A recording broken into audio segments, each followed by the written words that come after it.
Ito ang mainit na balita na siyang dapat malaman ng taong bayan at tila usap-usapan ngayon sa mundo ng social media. Labis nga ang pagkadismaya ni Senator Dante Marcoleta kay Blue Ribbon Committee Chairman Ping Lacson dahil matapos nga ang matinding pagbubunyag ng 18 ex-marines patungkol sa mahigit 800 billion pesos na kanilang dineliver sa ilang matataas na opisyal ng gobyerno ay tila wala pa rin anyang planong imbestigahan ito ni Lacson. Kaya naman tanong nga ngayon ni Marcoleta, ano nga ba kaya ang kinakatakot nitong si Lacson at bakit tila iwas na iwas itong talakayin ang napakaseryosong aligasyon ng pagnanakaw sa kaban ng bayan. Halata di umanong may pinagtatakpan itong si Lacson at ito'y wala umanong iba kundi si Martin Romualdez at si Pangulong Bongbong Marcos, dahil kung talagang para umano sa bayan si Lacson ay marapat lamang na hindi ito mamili ng iimbestigahan. Anong masasabi nyo dito mga kababayan? At para sa buong detalye ng balita, narito't panoorin natin ang full video. Panoorin natin to ha.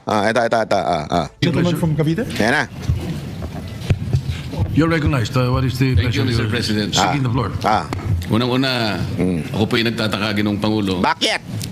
Pagka po pala si Senator Ping Lacson na magdi-deliver ng privilege speech wala pa po tayong nate-take up na kahit ano.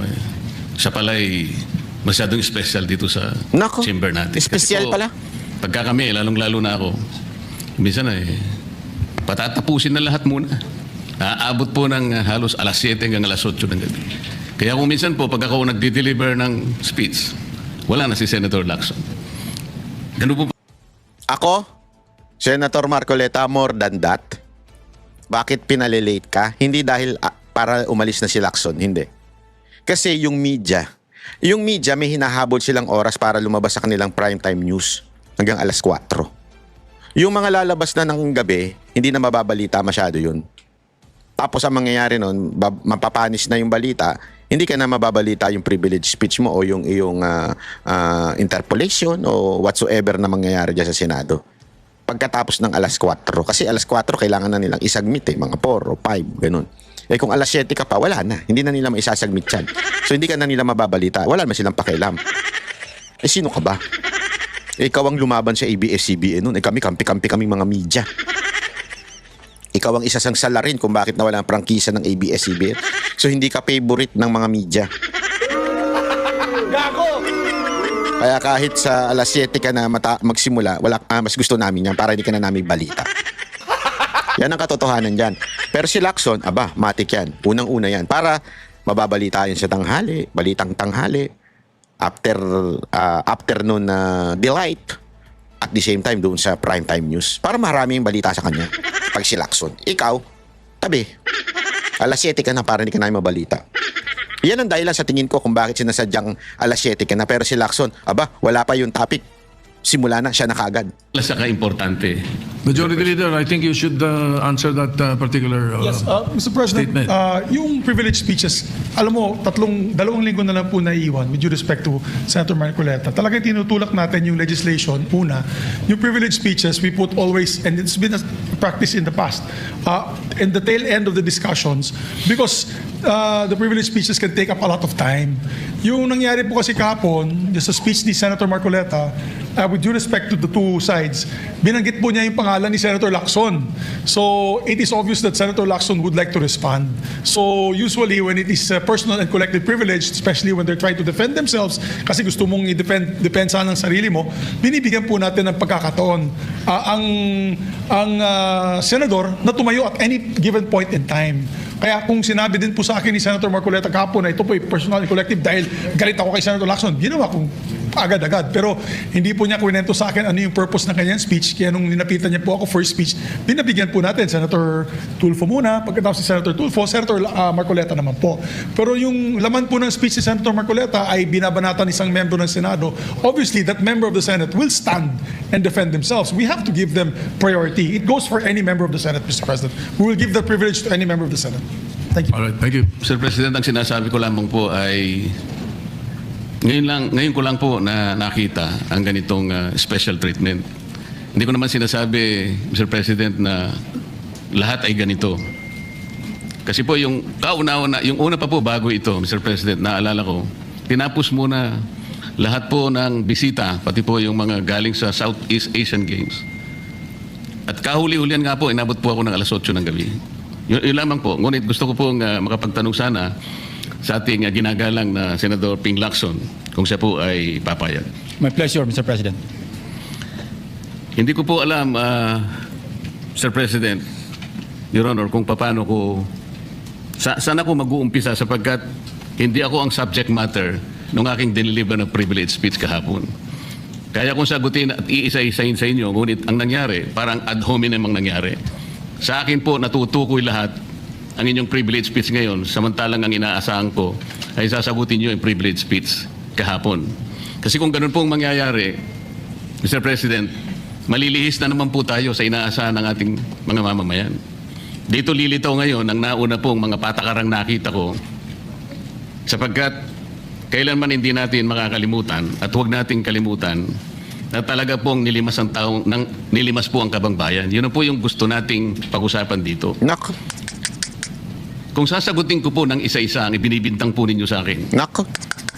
maliliis na naman po ang pinag-uusapan na kailangan na po ng taong bayan na malaman na po ang katotohanan. Sino po ang may pakana?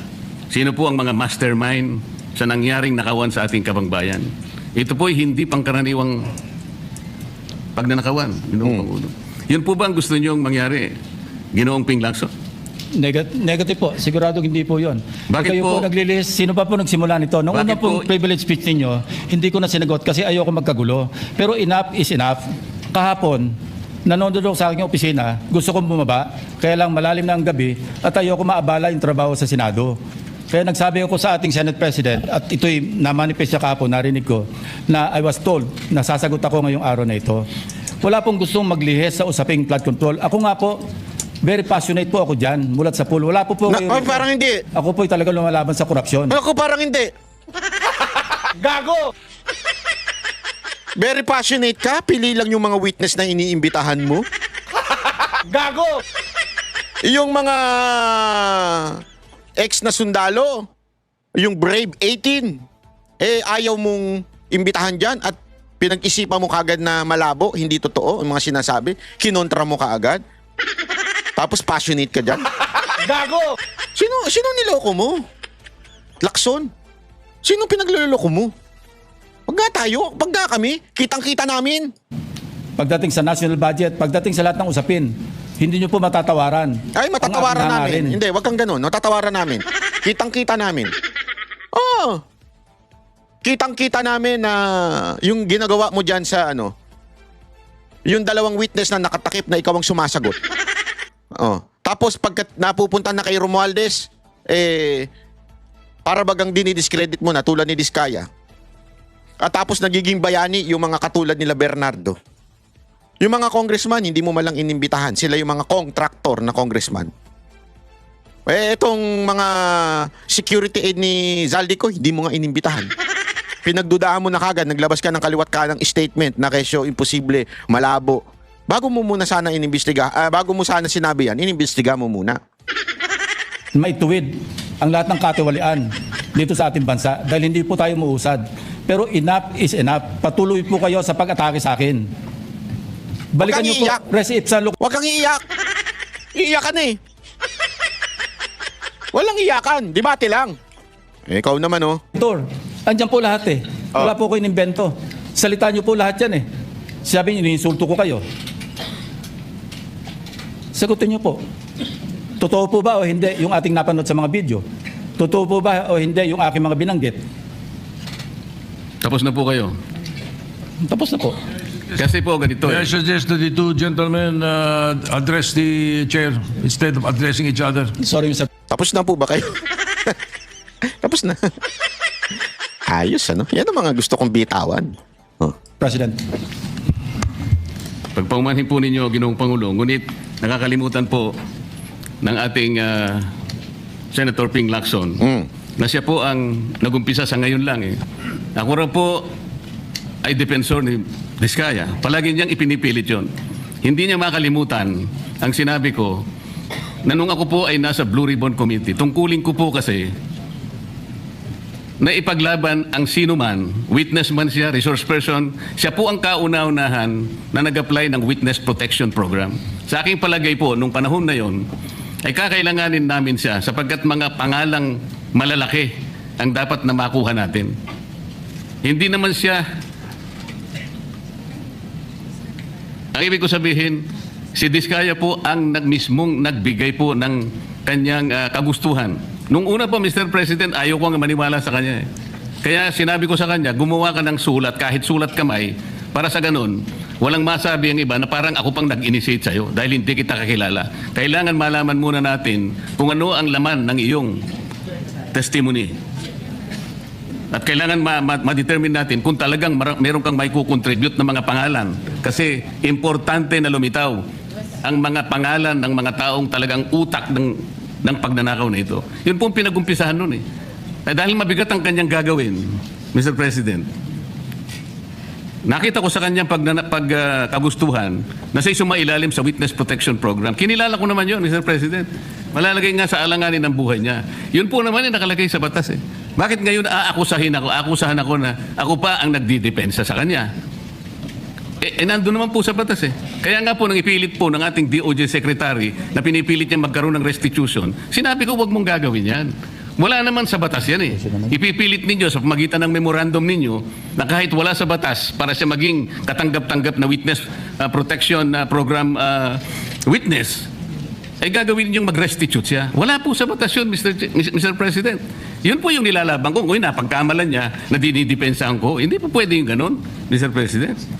So ngayon, Sumaside, ano pa, no? Comment pa si Lacson, ano? Parang hindi senador. Gago! Ayun na naman siya, mga ganun-ganun. Ayun na naman siya. ngayon, pati ba naman ng asawa ko na independent director, kakalantariin pa rito. Saan ba natin pag-uumpisa ng pag-uusap na ito? Pagkatapos, ipipilit na naman ninyo yung Kalayaan Island Group. Ano po ba patakaran dito, Mr. President? Ginoong Lacson? Kailangan bang samot-samot ang gagawin mo para sa isang privilege speech? Kayo po'y matagal na sa Senado. Alam ko po, kabisado nyo yung patakaran dito. Ang isang privilege speech nakatutok lang sa isang subject matter. Pero kung gagawin po ninyong samot-samot ito, at pagkatapos ay mag-uumpisa kayo na parabang ang nilalaman ng privilege speech ninyo eh puro ad hominem.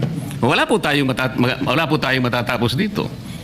Ang hangarin po natin dito ay yung subject matter na pinipilit natin sapagkat ito po ang inihintay ng taong bayan. Kung sasagutin ko po ng isa-isa at ang iba po sinagot ko na, ay lalayo po tayo. Yan. Ang akin pong tinatanong sa aking privilege speech kahapon ay bakit parang hindi ninyo pinagbigyan ang ibang mga tao na napakarami nilang dapat sabihin para sa ganun malaman natin ang katotohanan. Kayo po ang nagsabi, Senator Lacson, Sir President, napupuntahan natin lahat ng lugar na kung saan ang ebidensya. Hindi po ba kayo po'y nagpahayag noon dito sa plenaryo, Mr. President, Senator Lacson, at sinabi nyo na ang presidente ay name drop ni Yusek Bersamin. Hindi ko man lang po nakita yung kanyang katauhan na ipinatawag nyo dito. Samantalang napakalaki ng dapat niyang ipaliwanag sapagkat kayo po ang nagsabi sa pamamagitan ng pagtitiwala ninyo sa ibinigay na testimony ni Yusek Bernardo na niname drop niya ang presidente. 100 billion pesos po pinag-uusapan dito. Na kung saan ang porsyentong tinanggap nila, sangayon din sa inyong pagpapahayag, ay 8 billion pesos. Nagtataka po kami, ang taong bayan, hindi nyo man lang pinatawag si Yusek Bersamin. Nagtataka din po ako. Alam po ninyo ito. Nakiusap, nagpresenta si ex-Governor Chavit Singson. At iminungkahi ko po sa inyo. At ang sabi niyo, sige po, sa susunod na pagdinig natin, ay iimbitahan natin siya. Sapagkat marami raw siyang gustong ibahagi sa ating pagdinig tungkol sa mga project sa Ilocos. Ngunit hindi po niyo tinawag. No. Yun po yung pinagtataka. Yan yung ibig sabihin na hindi ka passionate. Kaya pinagtatarantado mo yung mga Pilipino, Pinky, Lacson. Passionate ka, ayan na nga, inisa-isa na nga ni Marcoleta kahapon. Inisa-isa niya na kahapon. Yung, hindi ko lang mahanap yung video na yun, pero inisa-isa niya na kahapon, yung mga binanggit na si Marcos, binanggit, tas ganito, inista mo lang, hindi mo pinatawag yung mga opisyal. Ang dami niya sinabi, hanapin ko yun, sandali lang. Oh. Po yung gusto ko sanang sagutin ninyo. Sa akin po, wala nang kwenta kahit na ako'y patutsadahan ninyo. Oh, yun. Na ganito ako, ganito kami, ganyan. Yun. Walang Hindi na po problema. mahalaga sa akin yun eh. Tama. Ang mahalaga po, Mr. President, Yung ano? ang taong bayan ngayon, Ayaw. naghihintay ng kasagutan Ayun sa na, maraming katanungan nila. Ayun. Kung magagawa pa natin na buklatin lahat ang dapat buklatin. Tama. Kilalanin kung sino dapat kilalanin. Ang gusto ko pa po sana, Mr. President, sana sagutin po ninyo, Senator Lacson. May I respond, Mr. President? May I respond, Mr. President? Patapusin mo muna. Go ahead. Mr. President, Your Honor, have you read the partial committee report? Ganito po ang nangyari, Mr. No, have you read President. the partial committee report? Sandali! This is the question, Mr. President. Papaliwanag ano to? Yes or no lang din? Kapwa mo senador, yes or no lang ang sasabihin? Mag-antay ka, sasagot na nga eh. Nasa ko po, ngunit hindi ko po magawan ng paraan kung paano ko po itatrato. Kasi kahit na po ganun ang nangyari, tiningnan ko po eh. Kaya lang, sabi ko sa mga staff ko, nung mag-meeting kami, bakit ka ako wala man lang pirma ito? Ito po taliwas po sa inyong ipinahayag kahapon. Sinabi nyo rito, If I may be natanggap allowed, ko. Mr. President. Sandali lang! Patapusin nyo muna. Patapusin nyo muna. Patapusin. Patapusin. Nagbibida-bida ka na naman, Pinky Lacson eh. Patapusin mo. Ako, para may paliwanag ko kung bakit hindi man lang ako sumagot sa inyo dito sa ibinigay niyong material na ito. Kasi sinabi po ninyo, for one, I have it on record that his office already received a copy of the BRC Partial Committee report as early as February 11, both hard and soft copies, but he has not signed it, even with I dissent remark.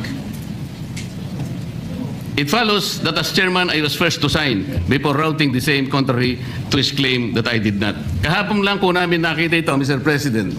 Pero hawak ko po dito yung pinrint naming kopya na nakuha lang namin sa isang link sa PDF document. Kami lang po nagprint nun. Wala pong pirma. Mr. President, we assume that it came from the office of Senator Lacson or probably from the Blue Ribbon Committee. I would not assume otherwise. So sabi ko, kung walang pirma ito, wala man lang covering letter, ano bang gagawin namin dito? Gagawin ba nating banderitas ito? Ganun po ba yung Pamunas ng puwet pag natai ka dyan sa may beach. May mga nagkakamping pag walang tissue, yun ang ginagamit pamunas ng puwet. Kadiri ba not bay?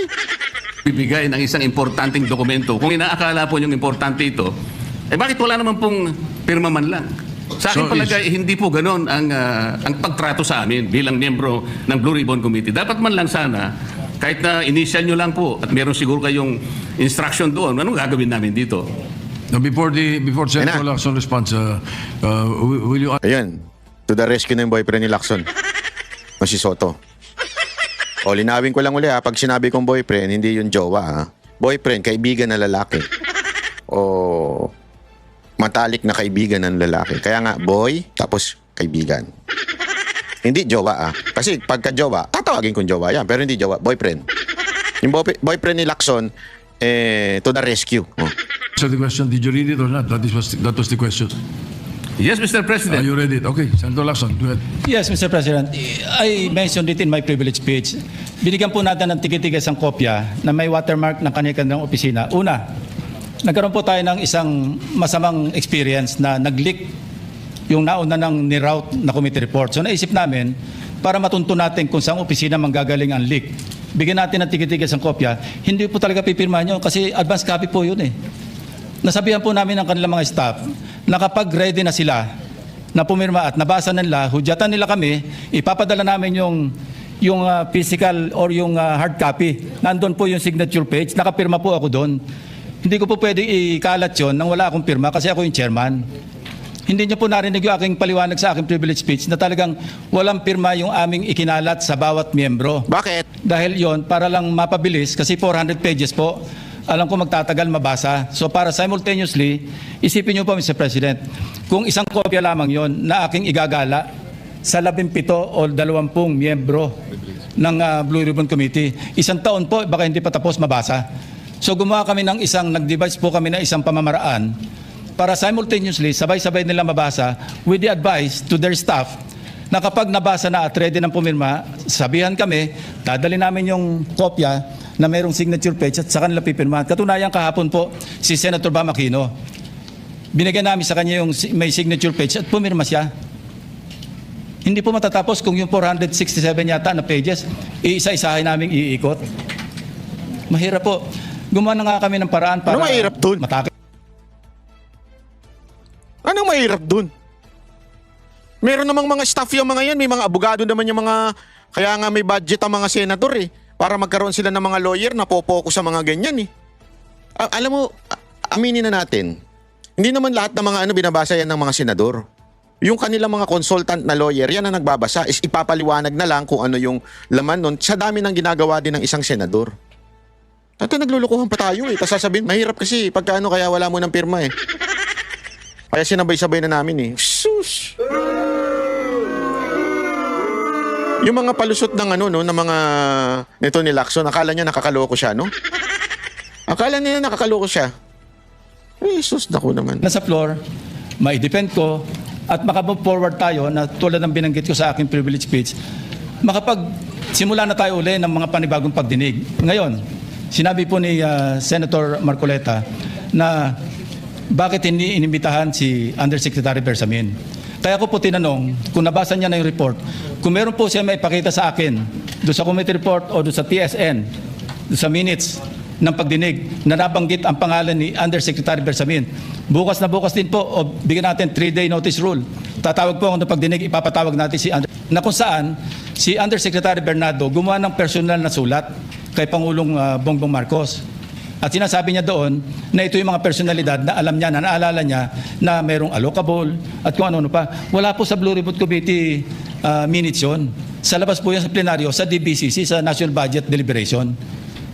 So kung may papakita po sa akin ng ating kasamahan, Senator Marcoleta, na mayroong isang mention sa affidavit o sa salaysay ni Undersecretary Bernardo na binanggit si Undersecretary Bersamin, di tumawag po tayo ng pagdinig at mag-motion siya na ipatawag kung sino man ang gusto niya ipatawag.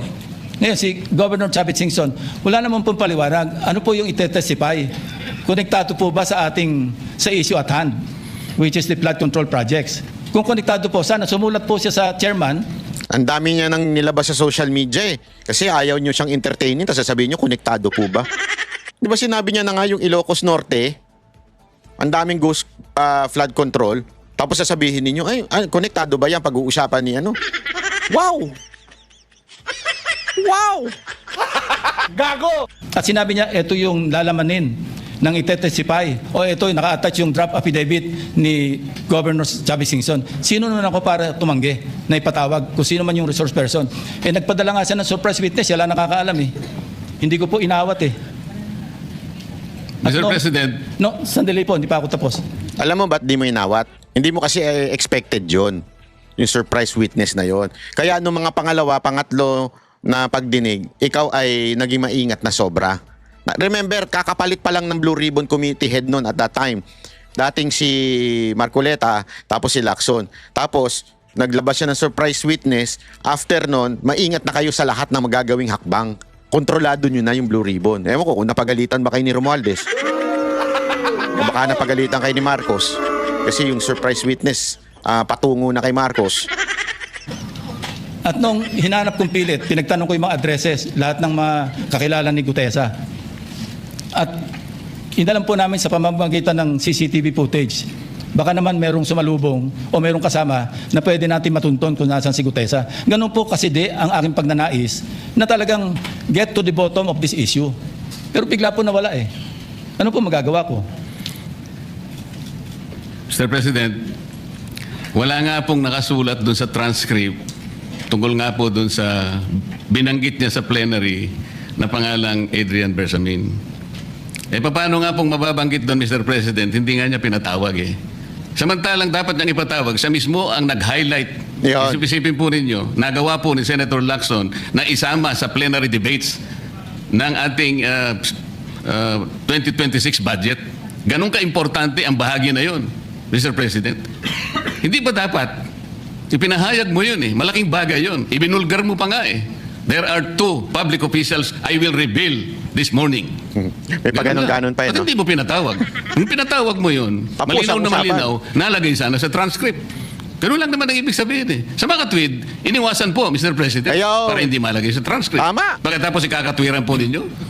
Kung nasa transcript, di sana, pinatawag ko. Baligtad po ang ginawa ninyo, Mr. President. Katulad din po sa 30, Nara Street sa South Forbes. Ilan po yung binanggit ng mga tao doon? Hindi ko po sinasabing totoo yun. Pero for purposes of the inquiry and investigation, Yan. kung talagang ganun, kalawak ang inyong pananaw. Dahil pati nga po yung pagpunta ni Gutesa, pati CCTV po, pinakita ninyo. And dami po sana ng pagkakataon na nakita sana lahat ng mga binanggit ni Saldico na mga ginamit na sasakyan. Makikita doon sa pagitan ng alas 9 hanggang alas 10 ng umaga. Tawagin natin yung kung sino man yung security agency doon. Pero hindi po ninyo ginawa eh. Pero sasabihin po natin, you wanted to emphasize one point. Kung nasaan ang ebidensya, ay talagang pupuntahan natin. Kayo po ang inconsistent eh. Pagkatapos ako sasabihin ninyong inconsistent. Tama, 'di ba? 'Yun naman talaga eh. Unti-unti na nababanggit yung 'di ba, yung Yusek Bersamin. Alam mo kasi malaki yung papel ni Yusek Bersamin dito eh sa issue nito eh. Sabi nga nasa kanya nga daw yung maraming text messages and calls, 'di ba? So, alam natin kaya lang iniwas doon eh. Pero ang sinasabi ni Lacson where the evidence leads us. Evidence leads us. Pambihirang buhay, Ireo. Paano nangyari yun? Kaya inconsistent itong si Lacson. Kaya naman anong masasabi mo sa balitang ito? Kung mayroon kang hinaing at komento ay mag-comment ka lamang sa ibaba ng videong ito. Maraming salamat.